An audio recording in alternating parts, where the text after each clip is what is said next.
You're 8 years old the first time someone calls you a floor general. You don't even know what that means, but the way your coach says it makes it sound important. You're not the tallest, and you're definitely not the strongest. However, when the ball is in your hands, everything makes sense. You see the angles, you feel the rhythm, you move like the court belongs to you, and somehow it feels like it always has. You're not obsessed with scoring. You're obsessed with control. You care about timing, spacing, getting your teammates in the right spots, and making everything flow. You're setting people up so clean it feels like magic. The game slows down for you and you can't explain it. You just know you love it. You dribble everywhere, in the driveway, in the hallway, even through the living room until someone yells at you to stop. Your ball handling drills replace toys and cartoons. While other kids trade cards or chase each other on the playground, you're working on hesitations and crossovers against your garage. The ball becomes your best friend and your most honest critic. People begin to notice. Your coach says, he's got feel. Someone else says, he sees the floor like a college player. Your dad just tells you, you're different. You believe him not because you're cocky, but because deep down it feels true. You start skipping birthday parties because there's practice. You miss sleepovers because you've got an early game. It doesn't feel like a loss. It feels like commitment. You don't realize it yet, but you're building more than just skills. You're building a standard, a mindset, and a dream. Even at 8 years old, you're carrying more than a basketball. You're carrying the beginning of something that might change your life. By the time you get to high school, basketball is no longer just something you're good at. It is who you are. You're a freshman starting varsity. The older players respect you, but only because you've already earned it. You run the offense like you own it. And sometimes it feels like you actually do. You're waking up before school to get shots up, staying after practice to work on floaters, and watching game film while your classmates scroll through social media. You don't do it because someone tells you to. You do it because you're chasing something, even if you're not entirely sure what that something is yet. By sophomore year, the letters start arriving. Coaches from schools you've only seen on TV are writing your name. They talk about your vision, your leadership, your poise under pressure. You act like it's normal, but it still feels unreal. Your face is on recruiting websites. Your highlights hit thousands of views. Strangers know your stats. Your world gets smaller. Your circle tightens. You stop going out on weekends because there's an early AAU tournament. You don't mind. In fact, you prefer it. The gym feels more like home than your actual house. You feel powerful on the court, in control, needed. But that control starts to carry weight. You're not just playing anymore. You're performing. Everyone is watching. Teammates look to you. Coaches rely on you. Scouts judge you. Friends treat you differently. Winning isn't celebrated like it used to be. Now it's just expected. You win a lot, but you feel less. The highs are brief and the lows linger. Still, you push forward because the dream is louder than the doubt. And by now you've convinced yourself that the only way through life is through this game. College basketball hits you fast. The first day on campus, you realize everyone here was the best player on their high school team. Everyone has state titles, mixtapes, and scholarship offers. You're not special anymore, at least not automatically. Now you have to prove it all over again, every single day. You're barely 6 feet tall. Coaches love your IQ, but they question your body. You're quick, but they've seen quicker.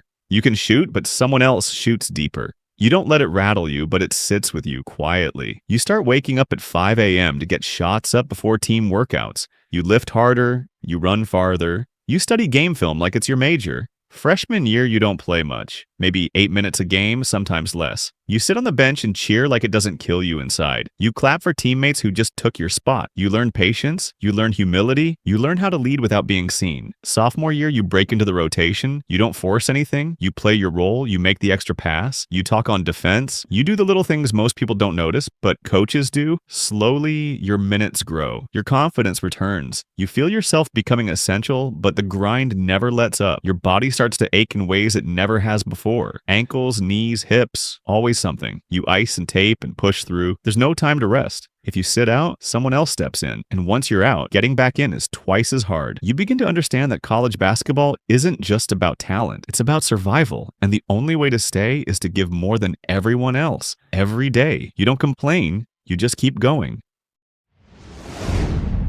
You always imagined draft night would be magic. You pictured the phone call, your name on the screen, your family crying in the living room. Instead, it's quiet. The second round ends. No call, no pick, just silence. You sit there trying to act like you're okay, but your chest is heavy. You gave everything and it still wasn't enough. A few days later, your agent calls. A G League team wants to bring you in. No guarantees, no spotlight, just a chance. You take it. Your first apartment has roaches. Your first paycheck barely covers rent. You ride buses through the night and eat cold gas station meals in the dark. You play in high school gyms with 50 people in the stands, and sometimes half of them are scouts. You give your all every game and still might not play the next one. You drop 20 points and 9 assists on a Tuesday, and nobody notices. You go 0 for 5 on Thursday, and suddenly your minutes are gone. You learn that consistency isn't enough. Timing matters. Luck matters. Politics matter. You stop caring about that. You just grind. Then finally the call, 10-day contract, NBA. You walk into the locker room and see your name stitched into a jersey.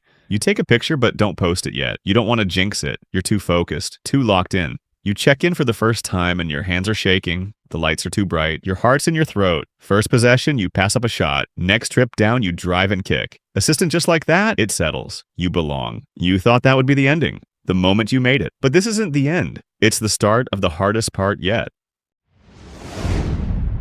The NBA is nothing like you imagined. It's not the lights or the arenas or even the talent that shocks you most. It's the speed of it all. One mistake and you're off the floor. One bad week and your contract isn't guaranteed. You thought making it would feel like freedom. Instead, it feels like walking a tightrope in a hurricane. You study the playbook like it's gospel. You memorize every set, every coverage, every late clock option. You show up early, you leave late. You speak when spoken to, sit in the back of the plane, and take the worst locker without complaint. You're a rookie. You're invisible until you mess up. You play 6 minutes a night, sometimes none. You don't ask why. You stay ready. You hit a clutch shot and no one celebrates. You miss one and your name trends online for all the wrong reasons. You say the noise doesn't bother you, but it does. You delete the apps, then you re-download them. Then you delete them again. Your body starts to feel it. The travel, the minutes, the pressure. Your back tightens. Your knee throbs. Your shoulder doesn't rotate like it used to. You ice, stretch, medicate, and lie to the trainers. You can't sit now, not when you're this close. Not when the dream is still breathing. Then the rotation shifts. A younger player gets hot. You ride the bench for 3 straight games. You wonder if that was it. If your shot came and went, and you didn't even know it. You keep showing up. You keep putting in the work. You adjust your game. You become a defender, a steady hand, a quiet leader. They stop calling you flashy. They start calling you reliable. And in this league, sometimes that's the only way to survive.